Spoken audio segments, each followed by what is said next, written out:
Getting a little chilly. Getting chillier outside, that's for sure. Hey guys, it's Heather here with Underwater Panther. Okay, so I thought I was prepared for this video hours ago, but I had to dive in a little bit more. So today I want to talk about cognitive origins. So what are cognitive origins? And this is intrinsically.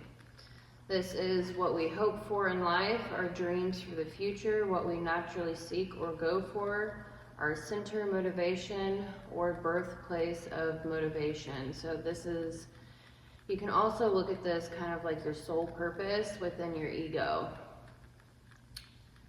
So if you take the cognitive origin away from the human race, will end itself due to not having hopes and dreams. Cognitive origin is concerned with the process or act of knowing and brain processes related to perception, memory, judgment, and reasoning. Cognitive origin metaphysically can be seen as an axis in how we are all trying to fill a void, origin of our soul or psyche, or psychic origin. The cognitive origin doesn't change regardless of persona, psyche, traumas, transitions into the four sides of our mind: ego, subconscious, unconscious, and superego. So the cognitive origin is different within each of the personality types and does not change regardless of trauma, transitions, your persona, etc. And this is how we strive for our cognitive origins. So we have the 4 poles of our cognitive origins. We have our deadly sins, living virtues, our shadow, and aspiration poles within our cognitive origin. So I want to start with the Pisces or INFJ and ESTP or Aries personality types. So the Pisces and Aries are considered a dyad. Now, I don't get too deep into the 4 sides of the mind with my ego series, Astro-Psychological series, but our 4 sides of our mind for the Pisces, Aries, Scorpio, and Capricorn. So each of those ego personality types has those 4 personalities within the ego, subconscious, and unconscious and superego.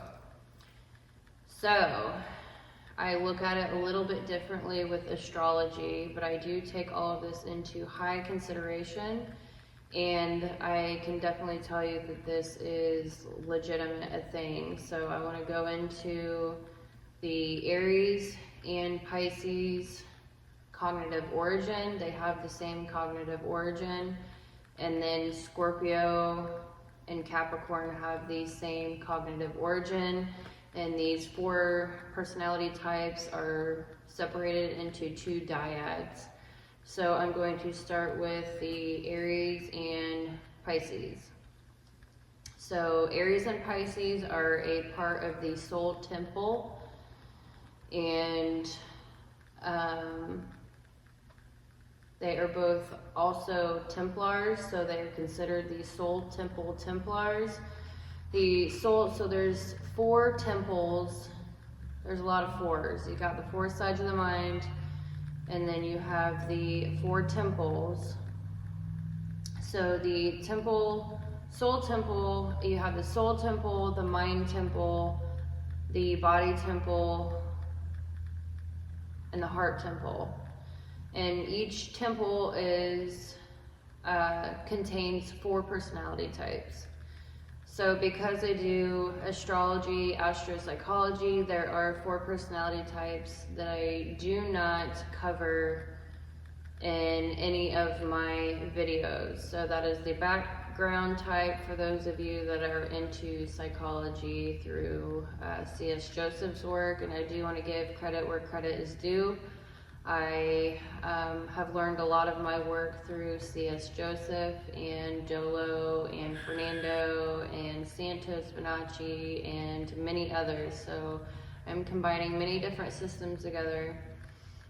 So the Soul Temple, they are focused on self-identity, character development, and that involves psychological, emotional, and spiritual development. And they are all about truth and integrity, so that is what they are striving for. So Soul Temple Templars, Aries and Pisces. So the Templar, that's what the Soul Temple is about. And now Templars, they are Aries, Sagittarius, Cancer, and Pisces. So you've got the Aries as the persuader, Sagittarius as the craftsman, Cancer as the mentor, and Pisces as the sage. So the Templars are all about strength of character and improving other human beings. They have a massive amount of willpower through introverted intuition, and they're all about willpower and truth. They are a beacon of righteousness, and they are trying to find righteous people, which means people of character. So Aries, Sagittarius, Cancer, and Pisces are all about character development. So Templars seek people with character or who are building character and trying to strengthen willpower and being.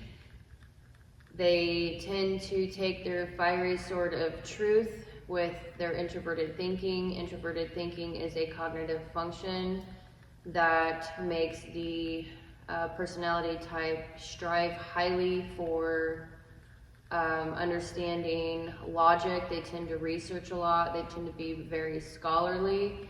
They spend a lot of time connecting the dots, like I have been. So they research a lot, and they're very holistic minded. They tend to study nutrition, fitness, psychology, things that help people build their character. And then they will take that information and wield it as a fiery sword of truth. So they will start criticizing other people and expose other people's lies, lack of self-mastery, immaturity, and weaknesses. So they tend to tear people down limb from limb with their fiery sword of truth. And then they will try to build people back up and build a better character. So they will tear others down with truth and then try to help heal them afterwards and help them integrate their character. So they're all about getting rid of the charlatans. And you can use Jesus as an example of this. So Jesus was all about character and soul integration. And then the Templars tend to teach others their philosophies and methods of building strength and integrity and character. And then they will teach other people how to do that with their system. So their virtue and vice within the Templar, their vice is hypocrisy versus righteousness as their virtue. So I'm going to go over a little bit about their weaknesses. So Pisces, for example, within their hypocrisy, they tend to be very critical of other people, but they can't stand to be criticized or negative feedback. It can cause an identity crisis within themselves, and that can be a real issue until they gain maturity. So they are the weakest at labels, gaslighting, and guilt. They tend to be very people-pleasing. They carry their guilt everywhere they go. They are extroverted sensing users, so this is introverting, intuition, and extroverted sensing axis. within their cognitive functions, within their 4 sides of their ego. So due to having extroverted sensing rather than introverted sensing, they tend to have issues with memory, remembering things. They don't exactly have long-term memory. So they will end up repeating the same mistakes. They have a really hard time seeing into themselves. So Templars are really good at seeing into other people on, you know, very many different levels, psychologically, emotionally, spiritually, so they can see into other people's characters, but they tend to not see into themselves.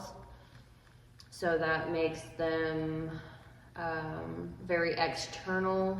So they're all about helping other people build their identity and character, but they have a very hard time seeing into their own.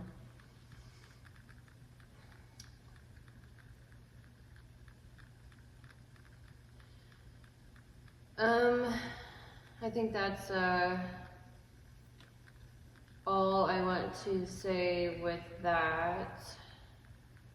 I kind of wanted to go a little bit into Pisces, how that plays out. Perhaps. No, I'll just go into the 4 poles. So their cognitive origin. So what they're striving for at the deepest levels when relating to other people, the cognitive origin for Aries and Pisces is intimacy. So intimacy is connectedness. So intimacy, into me you see. So it's all about connecting, bonding at a soul level connection, a level of connection that no one can break apart. So it can be the family you choose. This kind of connection creates high expectations. So they're really trying to connect with people as deeply as possible, and that's on emotional, psychological, and a soul level. So it can create high expectations and high disappointment. They want to focus on one partner at a time and expect ultimate loyalty back. So they're all about loyalty and truth. So it's a unspoken monogamy type of thing.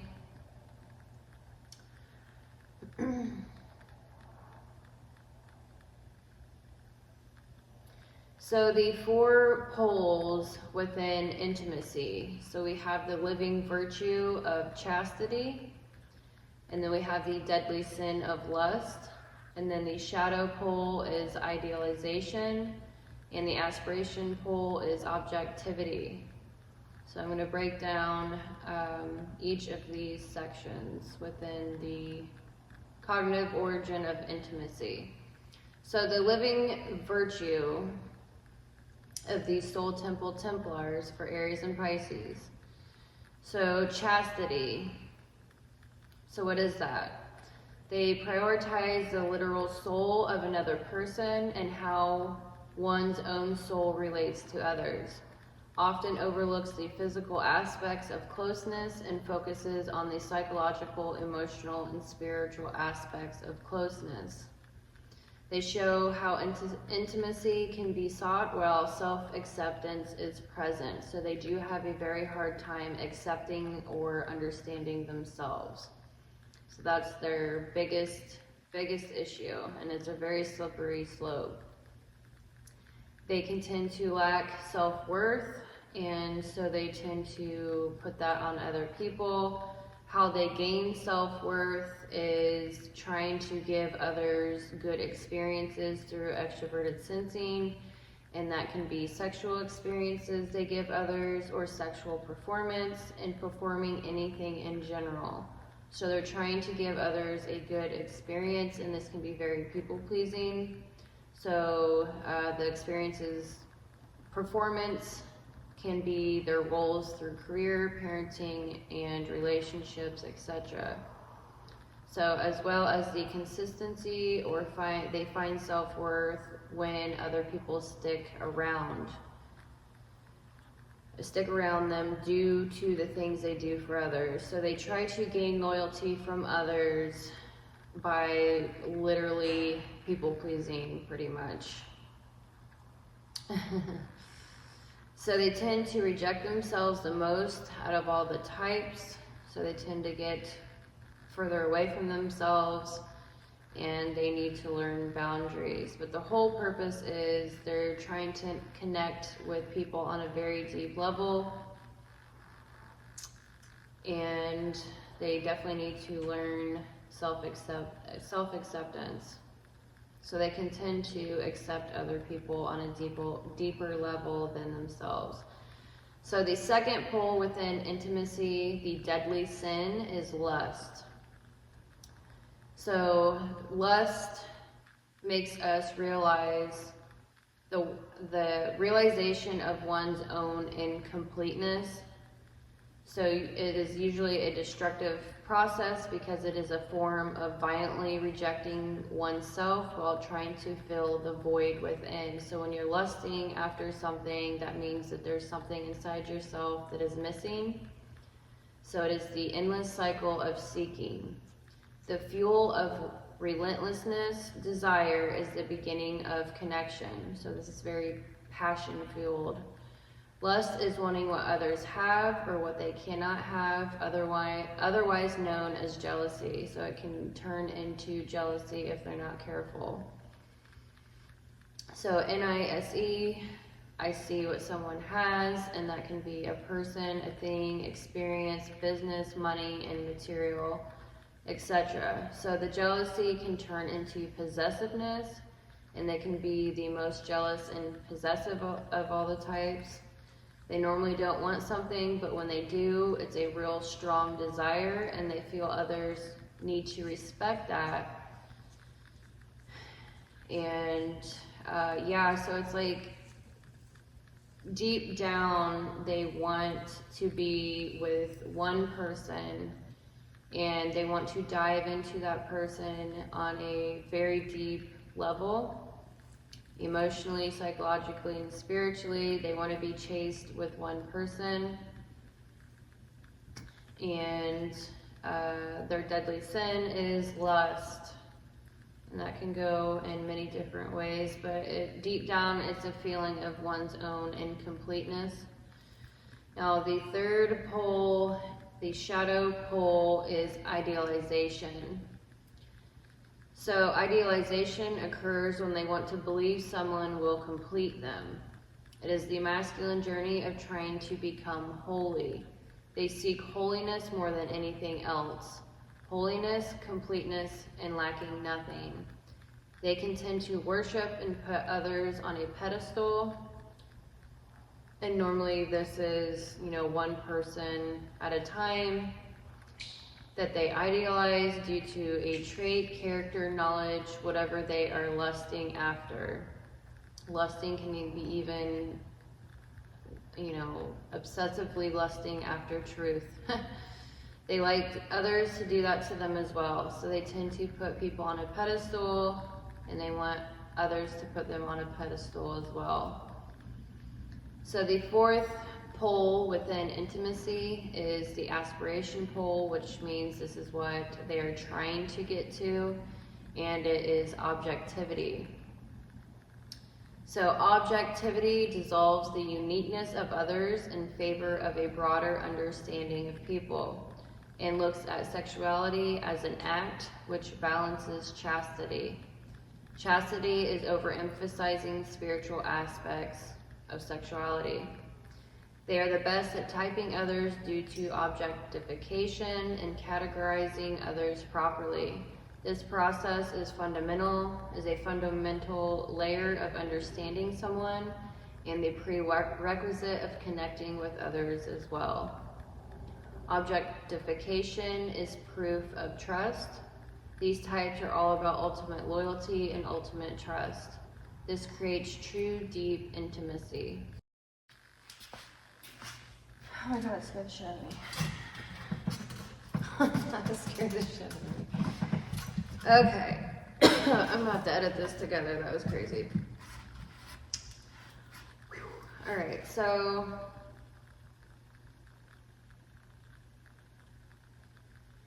Okay, so Aries and Pisces they get their cognitive origin through objectification, through sexual or deep and meaningful relationships. It's the binding of souls, emotions, and characters. Each of these dyads seeks the other.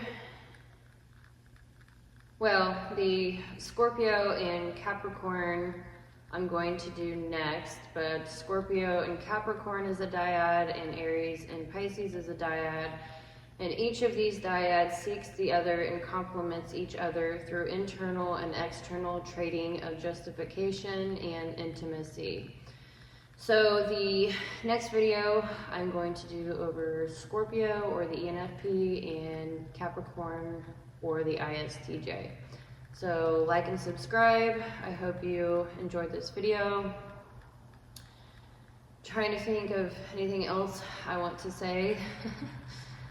I mean, this is real. This is a real thing. Trying to think of advice. The only advice that I can truly say is with Aries and Pisces, I would say Pisces more than Aries. I don't know though, because I'm not an Aries, but with ego, anyway, I'm an Aries rising, so I do have that energy within me. All I can say is don't lose yourself in others. Hold your character and identity. Pisces tend to mirror other people's behaviors. And surround yourself with good people. Make sure who you are around is who you want to be or become. I can tell you it's a lonely journey because I get really, really, really deep into character development. That is the whole point of this channel. Psychologically, spiritually, emotionally, not too many people get this deep into it. So, I was like on a rampage with bodybuilding and nutrition for a long time. And you get to a point where there's not very many people out there that do those things. So I traveled a lot. I, was always striving for higher education, and that, led me to traveling a lot. So it was great to be around those types of people. I know I'm in a rural place and it's more isolated, so those of you in the cities might not have this issue, but just be very careful with who you surround yourself with, because you will become that. You tend to lose your identity in others, tend to be very people-pleasing, work on your boundaries. Self-worth is not found in other people's, it is found in yourself through working on integrating all parts of yourself. It is, I don't know who exactly, but Pisces is, I know for a fact, it's like a very lonely, I have I have loneliness issues in general, so don't get desperate and surround yourself with people not on your journey because you're lonely. Just remember that this work that you're doing to help others' character help others develop your character, their character. Geez, I can't talk, it's late. Realize that all of the inner work that you do, all the knowledge that you learn, all the education, all the embodiment, through discipline, it matters. It matters on a collective level. So do take that into consideration. You're elevating the collective conscious, even if you have to go through periods of isolation to a degree. Once you get into building better boundaries, you'll be able to hold more solid in your own identity. So all that love and time that you put into others, be sure that you do that to yourself first. I think that's like the greatest advice that I can give to these two personality types. Don't lose yourself in others, because you only have one body, one soul, one mind. So Make sure you put that love into yourself first and be a living, breathing example of what you teach. And